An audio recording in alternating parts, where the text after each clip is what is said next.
Now we're going to do something fun that I thought of in response to the Zach LaVine trade rumor, report, whatever. That for anybody who may have missed it, the Bulls are and the Bulls and LaVine's camp are both open to him being elsewhere. And I want to just add that, I've listened to all of the requisite podcasts on this topic, and I think I kind of gathered this more from the Hoop Collective podcast than anything else, but I think it's important context, which is that this was not teams beating down Chicago's door and being like, "Hey, are you ready to trade LaVine yet?" This is very much the Bulls being like, "Okay, we gotta." Or I don't know, maybe it was initiated by LaVine's camp. I don't know, but it was initiated by someone there. This is not something being initiated by other teams. That being said, the Lakers, as I figured they would, to me, I'd be actually very surprised if LaVine is not a Laker in 3 months, but we're getting off topic. So I wanted to, in light of this news and in light of how I imagine depressing it must be to be a Bulls fan right now, we are going to do a depression draft, NBA depression draft. Yeah. That's depressed NBA fan draft. Yes. So the rules are simple. Imagine being a fan of this team. Which team would you least want to be a fan of right now? And it doesn't have to make complete logical sense. A lot of gut feeling could go into this. I know I have my things that I care about as a fan. Andrew obviously has things that he cares about as a fan. So we are going to draft based on the things that we care about.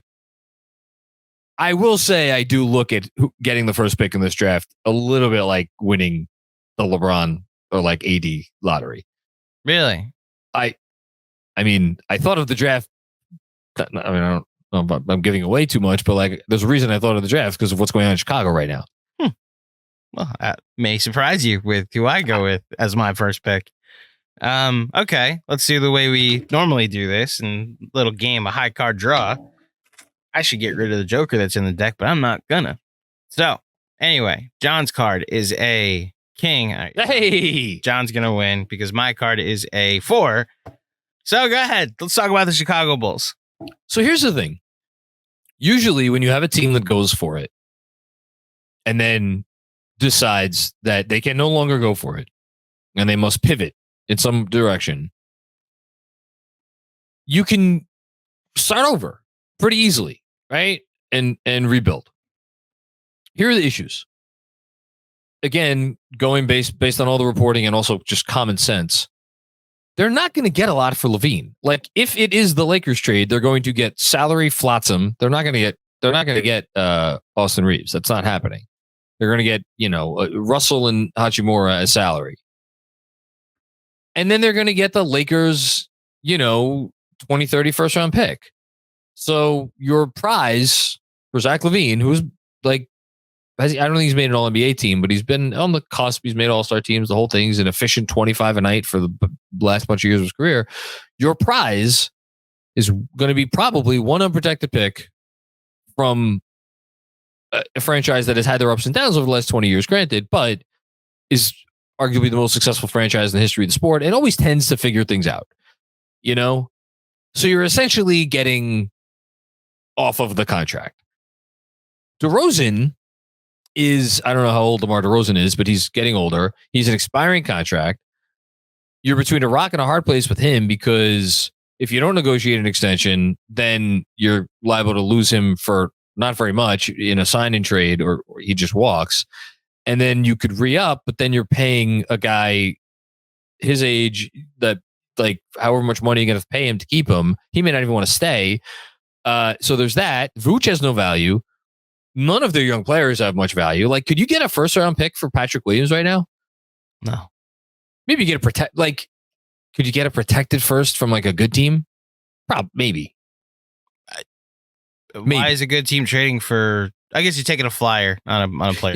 He's also entering restricted free agency. So if he comes to your team and looks kind of decent, like I think he has more value than Rui Hachimura did last year. Now, obviously, the Lakers re-signed Hachimura to what they re-signed him to in part because they needed that salary slot for this exact type of trade. But Hachimura fetched 4 second-round picks. Like I could see Patrick Williams fetching like a lesser young player and some seconds or something. So their young players have no value. Their coach is probably on the way out the door because if this blows up, like why would they keep Donovan? And best of all, the people running the franchise, and I mean both the front office and ownership, like storied ownership, and I don't mean in a good way, like Michael Jordan and them won despite that owner, are horrible. Like Karnisovas doesn't look like he can get out of his own way. So if you're Chicago, I get that it's the Chicago market, which is still meaningful. It matters. Like it's not a coastal city, but it's probably the next best thing. Well, no, Phoenix is up there too. Maybe some of the whatever. It's a top 10 NBA market. So like, I guess that's the big reason why they should not go first. I'm sorry, from an asset perspective. And oh, by the way, they still have a first round pick owed to the Spurs that is protected. But like, I'm actually going to look up the protections on that pick right now because whatever. But that's my case for the Bulls. What say you? I mean, they're a prime candidate for the Portland pivot. This is one of the teams we highlighted in our preseason predictions and over-unders and our like ranking the East. But Portland had interesting young stuff. Portland already had Shaedon Sharpe. Not what the Portland pivot is. It's the midway through the season, fuck it, we're gonna try and lose every game pivot. It's not to get as best of assets as possible. Hold on. They still had Dame. Whether they were going to go forward with Dame or trade Dame, they knew they were going to get a lot out of that spot. That is not the case here with these guys that they have on this roster. Oh, you're right. So it's not as strong of a pivot. And that pick that I just referenced, the Chicago pick that they owe to, speaking of Portland, they have a pick owed from Portland, but that pick is so heavily protected. It's always going to be lottery protected. It's not going to be a great pick.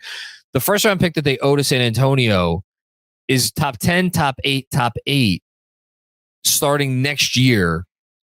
So like, yeah, you're not going to lose you're not going to lose a top 4 pick. So that's good. But like that, that's not ideal. Anyway, again, the Portland pivot is not like it's a fire sale. Like, that's just a complete teardown.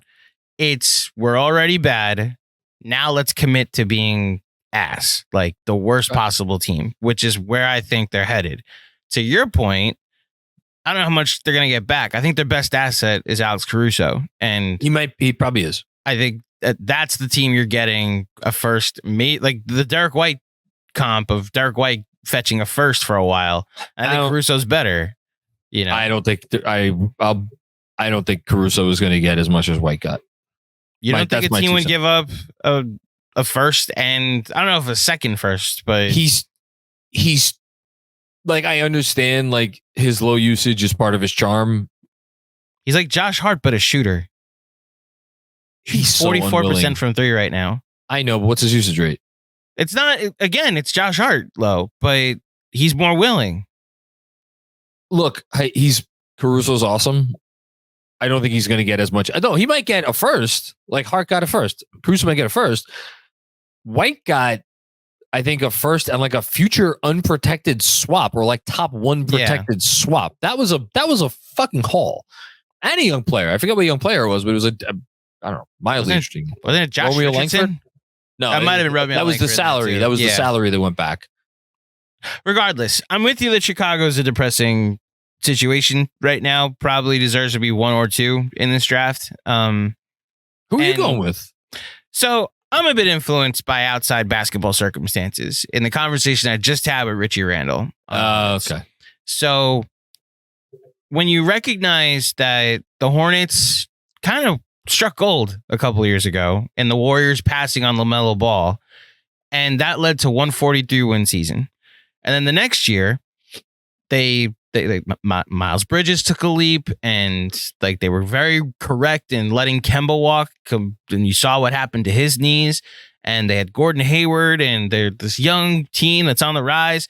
And they won 43 games again. And they fired their coach and hired Kenny Atkinson, who then declined to take the job after having the job for a month. And instead, they rehired Steve Clifford, who I think is like a fine head coach. Every Hornet fan vouches for him.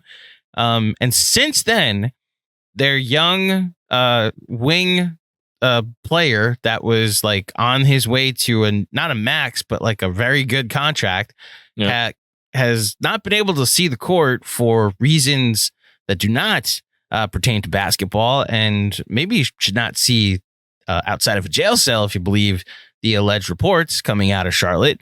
And that's like their second most exciting player. Now, Brandon Miller might change the equation on this if he does take a leap. But what's going on in Charlotte right now, there's new ownership, and it's not like the Steve Cohen bump where it's like, oh, things are going to change now. It's like, oh, things are not what they used to be. As in, like, okay, it's not even a new beginning, new fresh start with optimism. It's just like, okay, it's just different. Like Michael Jordan was bad, and now we have different. We have no idea if different good or different bad. It's just different. And the fact, and when Richie said this to me, sometimes you just got to hear it from somebody else to really put it in perspective. They haven't made the playoffs since he's been doing that podcast. Yeah. They like Hornet fans that exist, like they're not a free agent market. Their only path is the draft or striking gold in a trade. And like they got Gordon Hayward, they got Terry Rozier, and here they are probably tanking again, which probably leads to a decent pick. But unless you strike gold in the draft again, you're stuck wasting another year of LaMelo, and it's just a very depressing situation over there. Their only path is to strike gold in the lottery again. So they would have been my second pick. And I agree, the off-court stuff. Like, for me, it's a combination of the fact that LaMelo, like if LaMelo was, we felt like 15% better about LaMelo's ability to be a no doubt about it, like all NBA level, like perennial all NBA level star of that caliber. This would be a very different conversation because you would have him. I think because there's still a little bit of doubt as to whether he's just going to be like a fun numbers guy or a guy that actually really impacts winning at the highest level. And like, if you split the baby and you're like, yeah, he'll impact winning and he'll be more than his numbers, but he's still going to need to be another guy. That gets back to where you were saying, like, where do you get the other guy? Brandon Miller's really nice. He's not that. I mean, look, they could get lucky in the draft. They're not signing anybody. They're never going to trade for somebody big because no one's going to want to go to that market.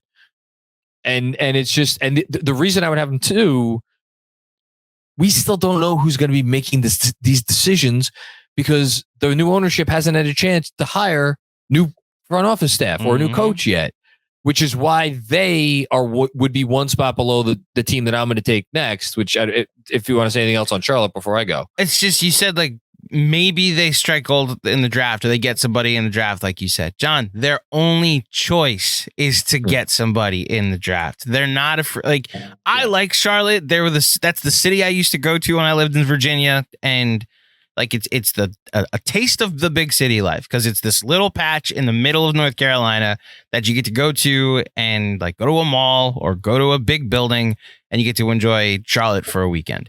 And it doesn't seem to be the path that a lot of NBA players not named Gordon Hayward want to go play with. So as a result, they're not a free agent destination.